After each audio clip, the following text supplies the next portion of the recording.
Lepo pozdravljeni v podkastu. Jaz sem filmski kritik Igor Harp in danes smo povabili pred mikrofon igralca Jureta Henningmana, dvakratnega dobitnika nagrade Vesna, nazadnje za film Zbudi me, ki ravno začenja pohod v kinu.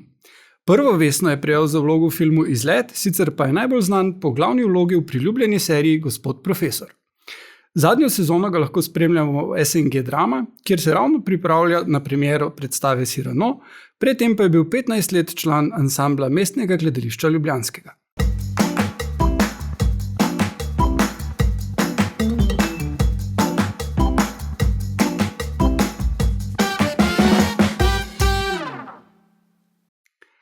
Gospod Henningman, pozdravljeni. Živja.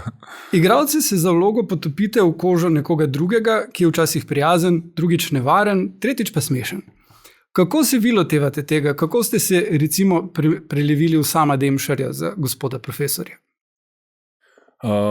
Jaz pač verjamem, da to sem se že naučil, recimo, da če lik hočeš opredeliti, se pravi, če mu pripišeš ene lastnosti, ki se jih hočeš držati, se mi zdi, da mi to več škode naredi, kar koristi, zato ker pol v bistvu spustiš vse, kar on še zraven je, oziroma skoraj rečeš, kaj da ni. Ljudje smo pa ful bolj kompleksni in smo, mislim, v nas vseh je vse. Tako da v bistvu potem, kar se vlog tiče, se mi zdi, da poskušam res natančno brati material, a je to scenarij, bodi si dramsko besedilo. In mislim, da je zelo veliko stvari upisanih v sam material, če pač seveda scenarij dober. Zdaj, kar se tiče Sama Demšarja, se mi zdi, da je bila predloga, da je v bistvu dost enostavna, da je ta nek okvir, pa nek lik, kako je zastavljen, v bistvu dost preprosto in učinkovito, kar se tiče karakterja, se pravi, da je to nekdo, ki je malo izven okvirjev znotraj tega, kar počne, in to je, bi rekel, dost hvaležno potem zaigrati. Smo imeli pa, hvala Bogu, še veliko vaj in predpriprav, da smo priredili scenarij, recimo, da sem jaz lahko poiskal svoje besede, pa tudi neke svoje štose, da sem se znotraj njih dobro počutil. Najprej mi je bilo mal čuden, ker mi je bilo vse mal preveč, ker so me mal Boris Bezič, ki je nekako od zadaj stal za vsem tem, tak idejni oč tega projekta, me je tako skozi pušal v še več reakcij, bolj smešno. Meni se najprej to malo upiral, ker se mi je zdel vse malo tomač. Ampak pol sem pa sprejel, pa pol, ker sem tudi ene stvari malo preveril, ker smo že kaj posneli, recimo, pa sem videl v bistvu, da deluje, in pa sem pol recimo mu začel še bolj zaupati in nekako nisem toliko, recimo, da ko se zatekam lahko v neke konvencije ful realizma, se je pač to snemana serija, pa mora biti realistični pristop, ampak je pa ipak koncept pa lik tak, da dovoljuje, da lahko preteraš kakšne stvari. Zdaj serija prikaže mnoge težave in prepreke učiteljskega dela. Ali vam je dala novo perspektivo na ta poklic in morda prek likov dijakov tudi na najstništvo? Ja, ne vem, me veliko ljudje to sprašujejo. Jaz mislim, da sem v bistvu veliko v predpripravah, ko se prej sprašuješ, pa obdeluješ te probleme, kjer je serija naslavlja. Ne morem zdaj reči, da smo šli v nek blazen research teh stvari, ker v končni fazi je serija licenčna in stvari so pač not opisane tako, kot so. In tudi ene stvari smo probali malo prirejati in je ful občutljivo, ker kakor nekaj izmakneš, se ti vse za naprej podre in struktura je zelo občutljiva. Tako da ene stvari smo uspeli recimo malo rešiti, kar se tiče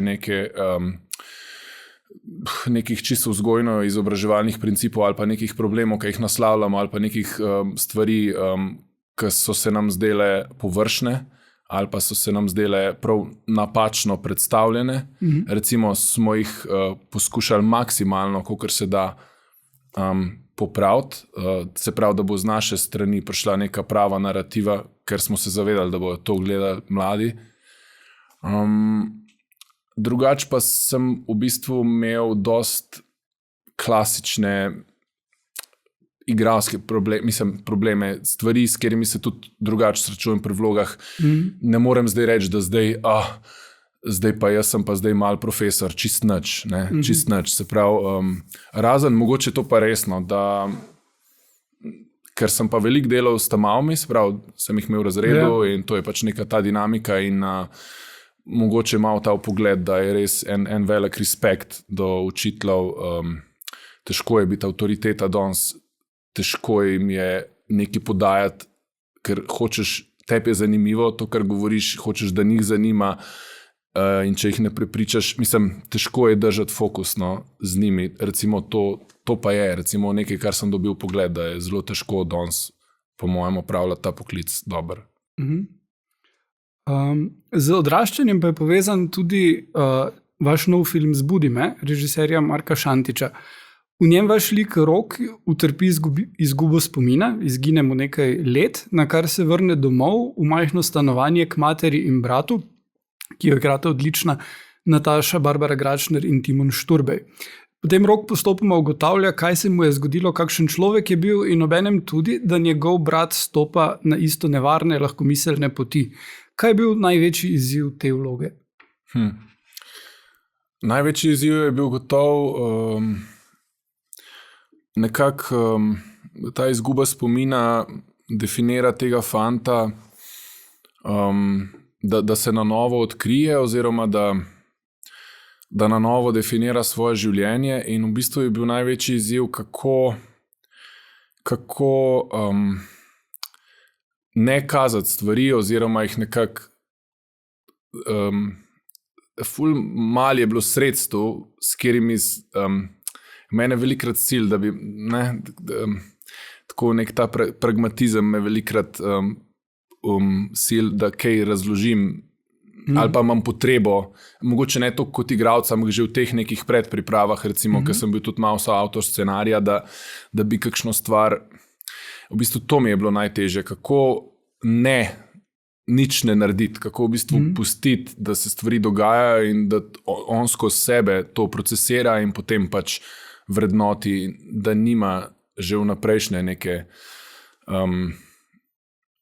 to nekako je bilo najtežje, držati stvari tako sem imel občutek, da popolnoma nič ne počnem in da bi mogel nekaj igrati. Ta občutek te hromosti znotraj tega lika je bil grozen. Ja, ker je tudi odzival na soigralce manj, ne? Ja.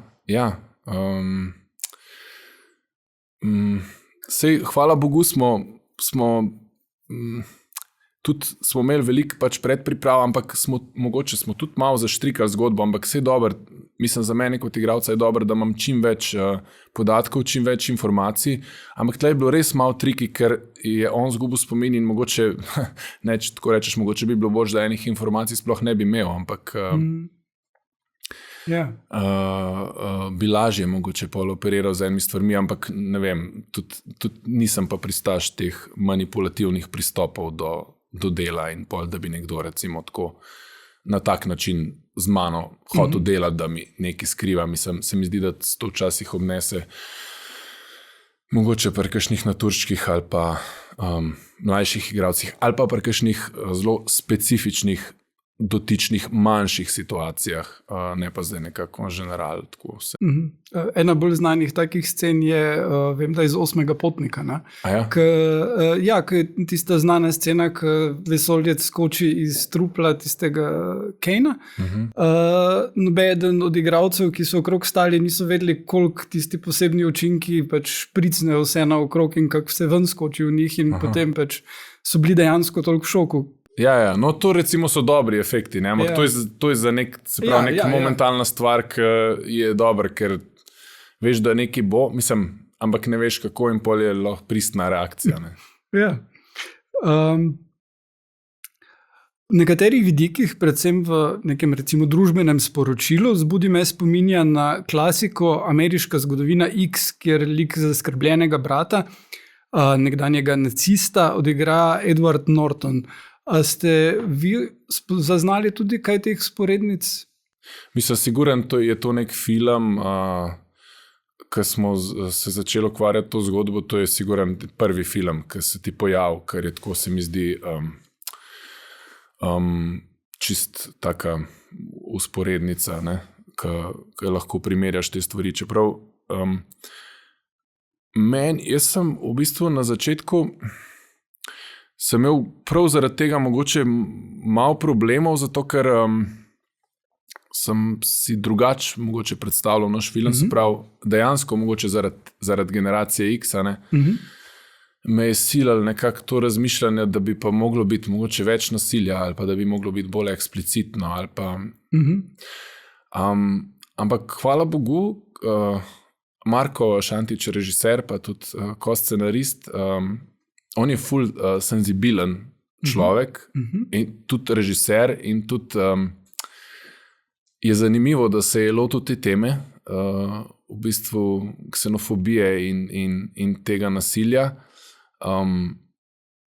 ker se mi zdi, da njega pa ne zanima neko eksplicitno nasilje in v bistvu se mi zdi zanimiv princip, da smo govorili o tem v bistvu z odsotnostjo teh nekih sredstev, kar jaz recimo prav gotovo ne bi naredil tako na prvo žogo, ampak se mi pa zdi zdaj, ker je že vse nekaj časa od tega, kar smo to posneli, se mi pa zdi fino, da smo šli v drugo smer in da smo v bistvu naslovili to temo čist eno drugo senzibiliteto. Sicer pa ja, mislim, dva brata, tam gre en v zapor in pač doživi tam to svojo preobrazbo, ta naš lik, ki ga jaz igram, v bistvu tudi zbeži z tega kraja, prisiljen se je nekako umakniti zaradi spleta okoliščin, ki se mu zgodijo, zaživi na novo. V bistvu zbeži, pa je pa s to amnezijo soočen, ker se ne spomnim tega novega življenja, pride nazaj v to staro življenje in v bistvu je soočen se, kada bi rekel, zdaj se moraš pa poodraslo soočiti s tem, kdo ti si in kaj ti misliš. Nema več bežanja stran od svojih problemov, ampak se mi zdi, da tudi zato uporabimo amnezijo, da si tam in si soočen in v bistvu se mi zdi, da skozi to ima ful eno pozitivno sporočilo, ker on je v svojem bistvu dober. On je bil nekako, ko si mlajši, pa imaš določeno družbo, pa ki te izziva, ki te poriva v neke situacije. Seveda si ti odgovoren za svoje dejanja, ampak res v kakšni meri in se mi zdi, da s tem mora opraviti in zdaj, ko je recimo bolj zrel, ko je odrastel in se vrne, se mi zdi, da lahko to v bistvu to pravo plat pokaže in da je to neka pozitivna stran filma, da se moramo naučiti in odpuščati in iti naprej in sprejemati. Tako. Kako pa se to razlikuje od ustvarjanja komičnega lika, kot ste ga odigrali denimo v seriji V dvoje, in kako je po drugi strani ustvariti nadute, neprijetne like, kot ste jih imeli recimo v Presica, slabšalni izraz za žensko ali pa v Rudarju?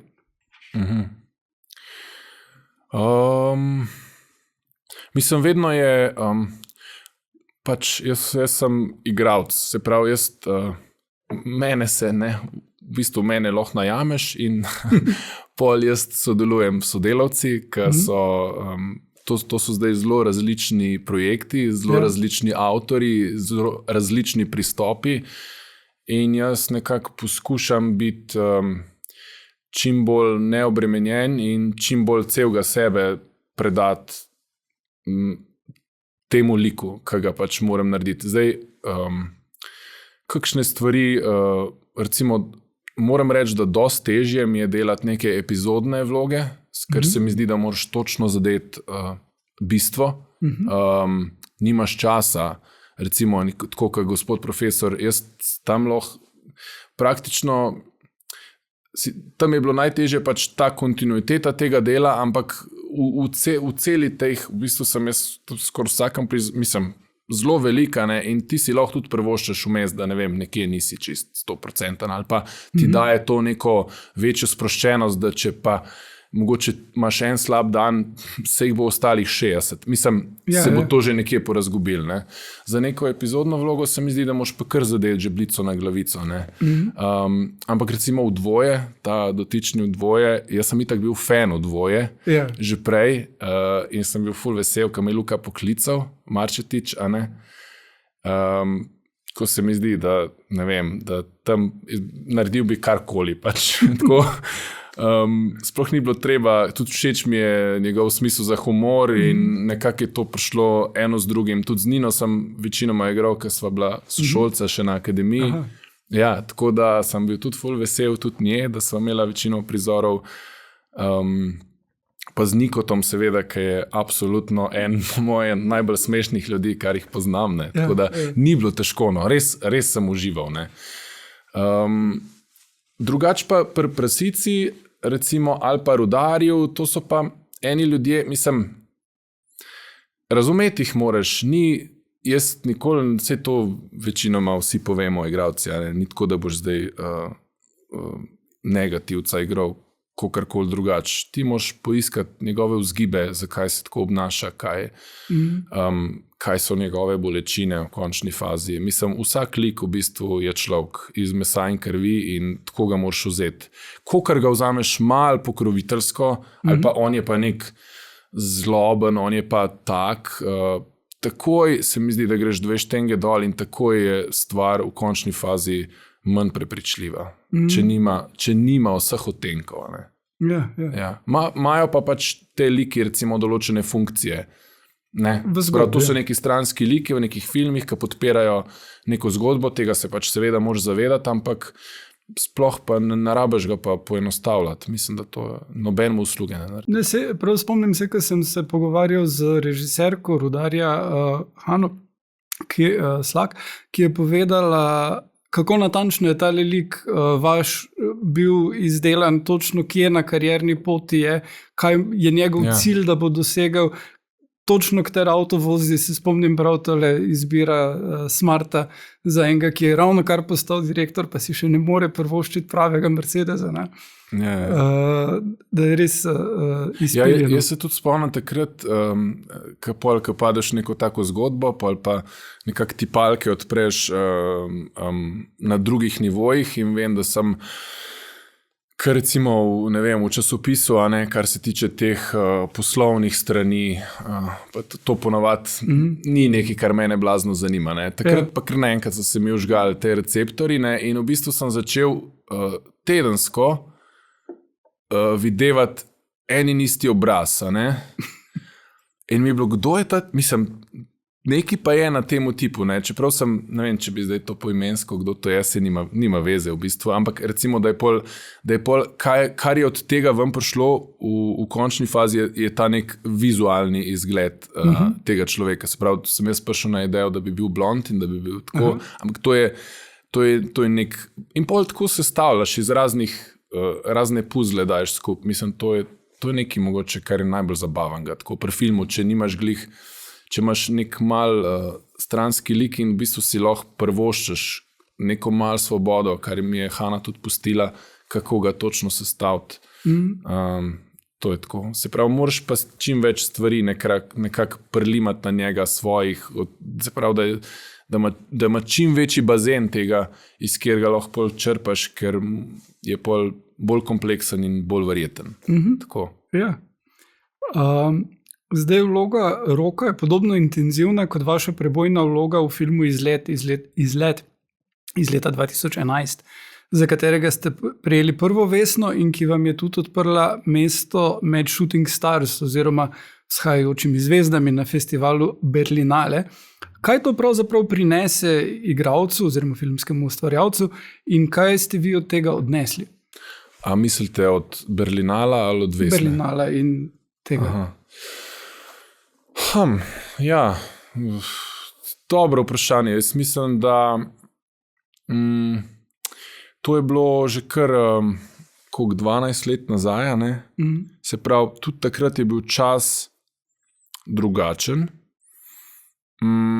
Jaz absolutno takrat, se pravi, takrat sem bil star 27 let in pri svojih 27 absolutno nisem bil tako po mojem pripravljen ali pa imel tega ozaveščeno v glavi, kot ima zdaj nek 27-letni igralec. Recimo, če se s Timonom Šturbem primerjam, ki je bil zdaj let ali dve nazaj, ne? Isto v Berlinu, v bistvu nekako podobnih let kot jaz takrat. Se mi zdi, da je šel on z neko ful višjo stopnjo zavedanja, kam odhaja in kaj se tam dogaja. Recimo en primer, jaz sem šel tja, misleč, ne vem, bom dobil agenta, a ne, pa ne vem, se bo kaj zgodil. V bistvu vsi ostali shooting stari tam so že imeli agente in so se tam že dogovarjali za posle. A ne, sprav, jaz sem prišel tako, ne vem, ne vem, sploh ne bom primerjal dajo, hotel neka dekelca pa jagode, ne vem, kam iz tega izpeljal. Glavno tako malo po slovensko, kmečko tako, tako je to tle, ne, tako da je pa ful lepo pogled v to industrijo, v bistvu to neka industrija res minglanja, koliko je to stvar enih naključij, enih srečanj, enih energij, dejansko greš pol na žur in tam te nekdo vidi in pol, ti me pa spominjaš na, ne, nisem, ampak vsem, daj mi vizitko, pač to tako gre, ne moreš verjeti, to tako gre. Pol je pa pač v končni fazi, moraš pa biti, ful bi bilo dobro, če bi znal nemško, se mi zdi, da je ta naš profil vzhodnjakov ful zanimiv za nemški trg, da veliko tega rabijo. Pol slabo govorim nemško, oziroma mislim zelo slabo in so tam že to vidijo. To tak občutek sem imel, no, da če bi govoril nemško, da bi tale nemški trg da lahko bi se kaj zgodil, recimo, ne. S tem, da pol moraš biti na voljo, sprav moraš imeti čas, ne, kadarkoli.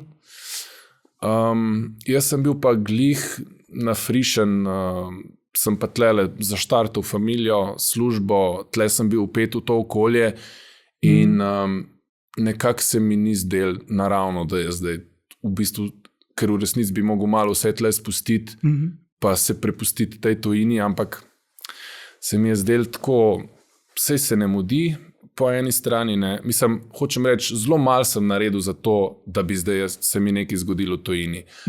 Sem pa tudi tako malo, to, da malo pričakuješ, vse me bo kdo poklical, pa me bom, ne. To pač ni tako, moraš v bistvu se kar dati na voljo, pa kar moraš delati audicije. Sicer sem dobil neko agencijo, ki je bolj pričakovala, da bom, 1 let smo sodelovali ali 2, da bom jaz njim pripeljal kakšne projekte, pa da bojo oni pol kaj pokombinirali, pa sem jaz rekel, da jaz tega tako ne vidim, da jaz tako vidim v zelo klasičnem smislu, da pač oni meni zrihtajo kakšen projekt, ne. Tako da se je pol tudi to sodelovanje končalo. Po drugi strani pa sem imel tle čisto dosti zadelati in dosti kompleksne vloge, zdaj pa, da na vrat na nos neke ruse igram s 3 lajnami v filmu, pa mi tudi ni bilo tako, da zdaj tle vse pustim. Ker me v bistvu zanima ta poklic, no, ne zdaj zato, da bom jaz se pojavil v nekem blockbusterju tam za en stavek. To mi v bistvu, mislim, tudi še ne, no. Ja, sej. Vaša mednarodno najbolj prepoznavna vloga je tudi edina biografska. V filmu in seriji Postali bomo prvaki sveta ste igrali mladega Iva Daneva. A ste se srečali z njim, opazovali posnetke starih tekem, ste morali veliko trenirati metanja na koš? Ja, sem se srečal z njim, 1-2krat. To sem bil ful vesel, ker kakorkoli sem pač mlajši, pa nisem doživel teh let jugoslovanske košarke, je itak košarka pač moj šport, čeprav sem treniral rokomet, ampak sem si vedno želel trenirati košarko, ker sem iz Rimace, to ni bilo možno. In tudi Ivo Danev je nekdo, ki je, ne vem, že v zavesti mojega fotra, pa pač te generacije in pol tudi v moji zavesti. Jaz sem pač gledal Jako Daneva za časa Olimpije, ne, pa ta zeleni tim gre v Rim, pa to je moja zgodba, ne, takrat, ko sem bil mulc, to smo mi takrat živeli, ne. Ampak, blazen respekt do tega človeka in v bistvu do eno odgovornost tudi do te vloge, ne. Pol je pa pač vedno kombinacija zdaj tega, nisem hotel, da ne vem, sploh niti ni bilo priložnosti, ko sem videl scenarij, kako je to zastavljen, niti ni bilo tako koncipiran, tam je bil tudi to nek stranski lik, ki se pojavlja, sicer pač pomembna figura za reprezentanco, ampak v smislu filma, pač dosti stranski lik, ne fokusira se zdaj film na njemu, ni to biografski film o Ivu Danevu, da bi jaz rabil zdaj kaj. Ampak me je pa zanimalo, kako funkcionira pač kot oseba in sem videl, da ima, kar mi je bilo najbolj zanimivo, da ima nekaj tega, te vodje v sebi. Se pravi, da sploh ne vem, kako naj povem, no, ful prijetna oseba, tako v pogovoru, ful je delil z mano, nobenih zadržkov ni imel, ampak nekako si pa čutil zadaj, da se ne pusti motiti v življenju, da pač on gre svojo linijo in ne glede na vse. In recimo to je pa nekaj, kar mi je pomagal v nekem, sploh ne znam povedati, ampak v nekem občutku, ko sem pač to igral, kako nek mindset ujet, ne vem, se ne vem, če to kje vid, ampak meni pač osebno je bilo dragoceno. No. Kaj pa samo stil metanja ali pa dribljanja ali pa te stvari? On je imel te, se pravi, mi smo delali prav akcije iz te tekme in on je pač, on je bil poškodovan, takrat je imel stegensko mišico poškodovano, bil je ali pa eden izmed najstarejših v reprezentanci in je bil bolj v bistvu takrat ta moralna spodbuda, ne, ampak je pa na koncu dal 2 pomembna koša, ali celo 3, mogoče en tak pol-floater, pa je šuto daleč, mislim, da 2. In mislim, to itak, tekmo sem pregledal naprej in nazaj, itak, tako da te akcije smo zvadali, drugače na koš mečem pa itak že odkar vem zase, no, tako da to. Je pa so pa imeli, je bila malo drugačna košarka takrat, ne. To so bolj pozicijsko igrali, manj je bilo nekega tekanja, tako zelo je bilo, kot neka šahovnica, je vse skupaj bolj zgledal, ne. Ozriva se še v prihodnost. Kaj lahko pričakujemo od drame oziroma muzikla Cyrano? Tukaj ne gre za klasično zgodbo o Cyrano de Bergeracu, ampak za sodobno priredbo. In muzikl, kaj nam še lahko zaupate? Se pravi, to Rostandov tekst je originalen tekst, Cyrano de Bergerac, se pravi za gledalce in poslušalce mogoče, to je ta tip, ki ima velik nos, ne? V filmu ga je najbolj znano upodobil Gerard Depardieu, ne? Pa Steve Martin. Pa Steve Martin, tako. Komediji. To je zdaj neka nova priredba teksta, ki jo je napisal Krimp. Mislim, da so 4 leta ali pa 5 let nazaj je bila v Londonu premiera. Za naš prostor je to prevedel Pižama. Se pravi, okvir še zmeraj ostaja isti. To je nek tip, ki je obseden s to svojo podobo, da rečemo mogoče bolj obseden, kakor zafrustriran.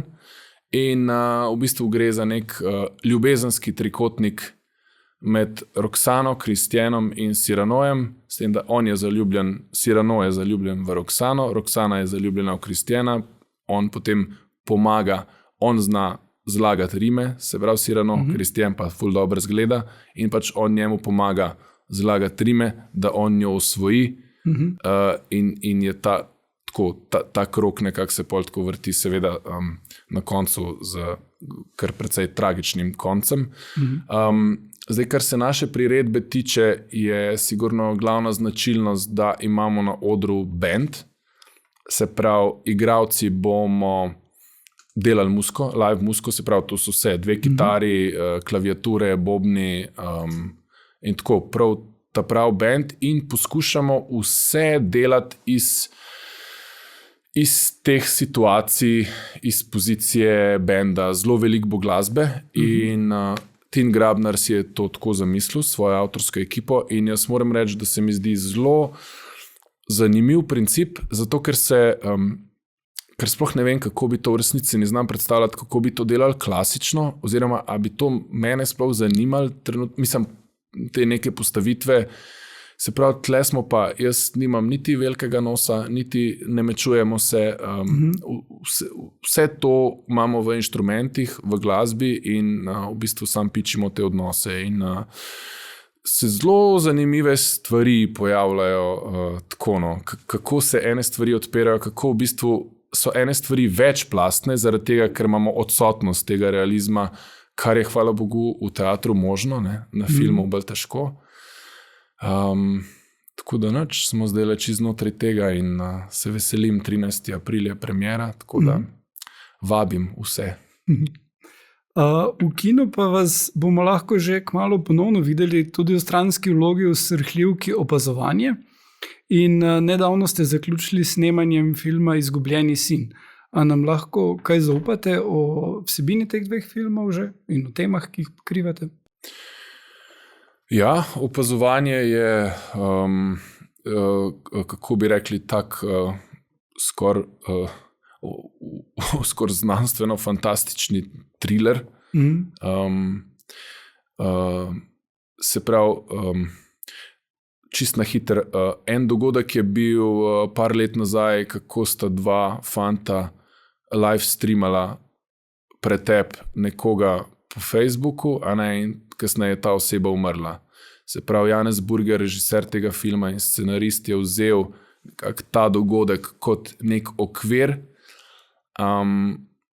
ki se pojavlja kot motiv, se pravi, nek posnetek enega pretepa.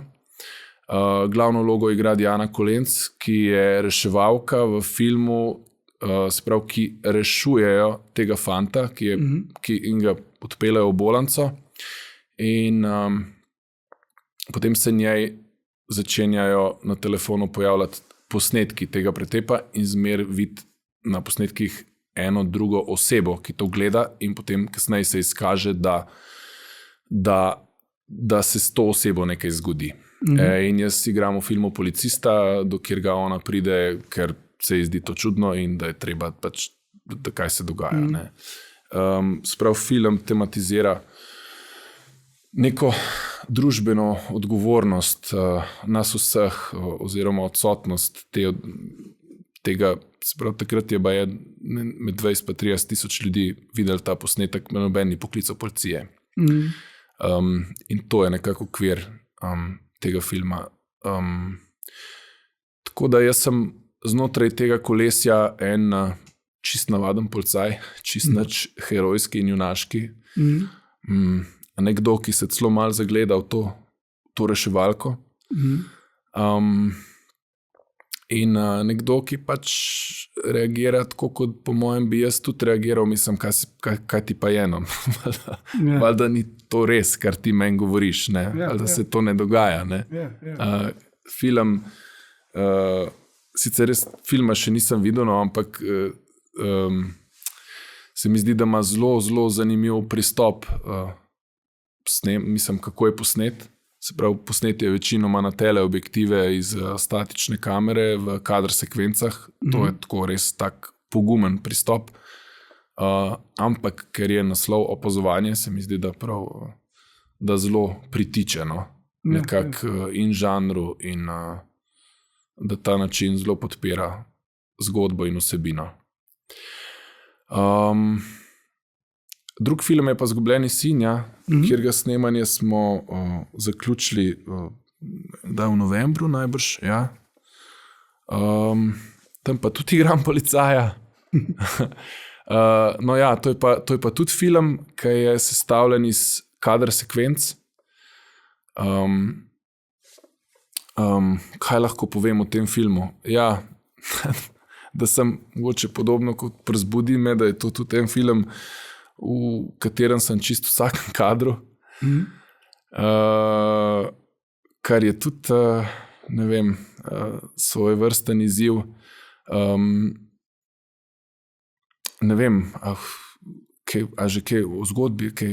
Ja, ne vem, koliko je lahko poveste to naprej v filmu. Jaz tudi ne vem. Torej moramo počakati na jesen, da ga bomo videli. Počakajmo na jesen, no, ampak recimo, da ima ene podobne premise mogoče, kakor Zbudi me, da je tudi nekdo, ki se zelo konkretno sooči s svojo preteklostjo.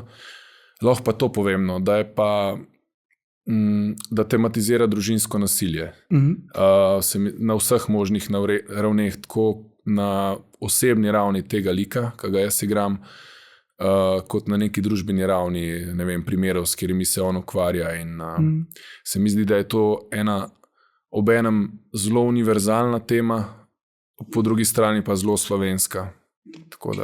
Ja, pa tudi režiser Darko Štante je predtem delal kot socialni delavec, mislim, če se ne motim. Tako da je tu lahko pričakujemo, po mojem, zelo realističen prikaz tega. Ne? Zelo, pač on je nekdo, ki izhaja iz tega, se pravi, on je posnel posledice, se pravi, on je, recimo, da je to kot neko logično nadaljevanje posledic. Če je tam obravnaval mlade fante v popravnem domu, a ne, so to zdaj te ljudje, ki so odrasli in funkcionirajo v tem svetu danes in zdaj. Super. Prihodnji teden, oziroma zdaj enkrat kmalu, boste gostovali na TV Slovenija v oddaji za mlade Prvič, ki je precej razburkala javnost, na kar ste se, ravno kar ko to snemamo, morali odzvati skupaj z drugimi gosti. Ali menite, da so to vrstne teme o odraščanju, spolnosti in razmerjih, da bi morali biti del šolskega urnika, oziroma kako menite, da bi jih vključil Samo Demšar? Kako bi jih Samo Demšar?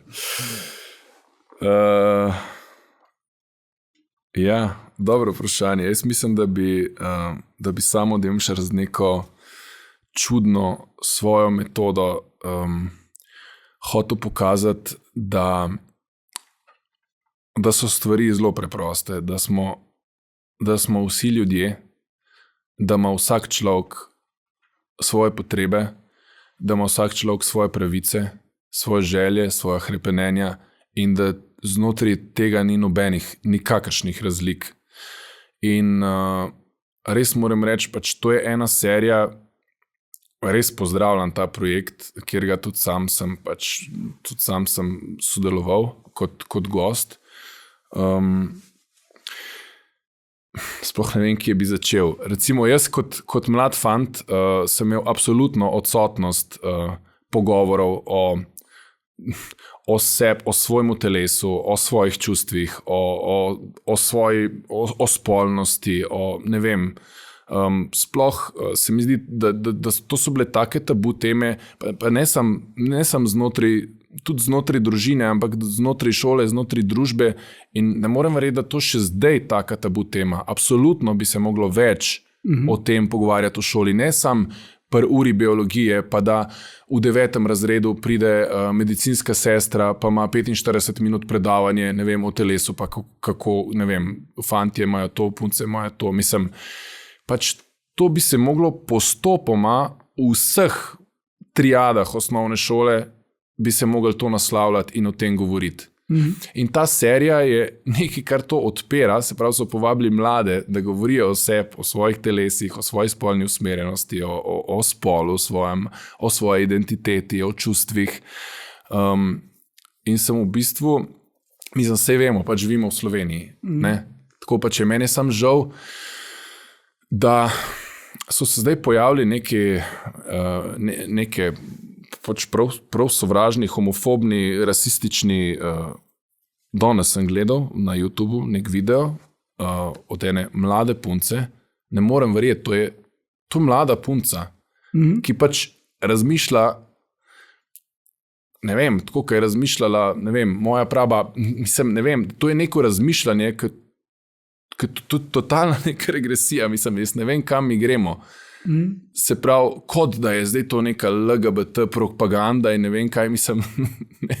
Pač, baby, to je, mislim, to smo mi, to pač različni smo, sprejemamo se, tako živimo, ne morem verjeti, da tako razmišljaš. Ja. Ne vem, kaj ne rečem, ampak jaz ipak mislim, da je v resnici njena resnica čist nekje druge, da je ona pač, jaz pač tako mislim, da je ona, ne vem, plačana od nekoga, da to počne. Če pa to počne namenoma, pa mogoče niti ne ve, da je do te mere zmanipulirana iz enega drugega internetnega babla, da se tega sploh ne zaveda. Ampak mi je žal, da se to dogaja. No. Mi je žal, da se ne moramo sprijemati, da ne moramo sobivati, pa da ne moramo otrokom pustiti, pač da so to, kar čutijo, da so, pač da smo različni, pa da s tem ni nič narobe. Da ni nič narobe, če se imata dva fanta rada, pa če dva fanta seksata. A lahko to sprejmemo končno? Ja. Pač, absolutno. ne vem. Dobro, najlepša hvala za pogovor. To je bil podcast in nasvidenje.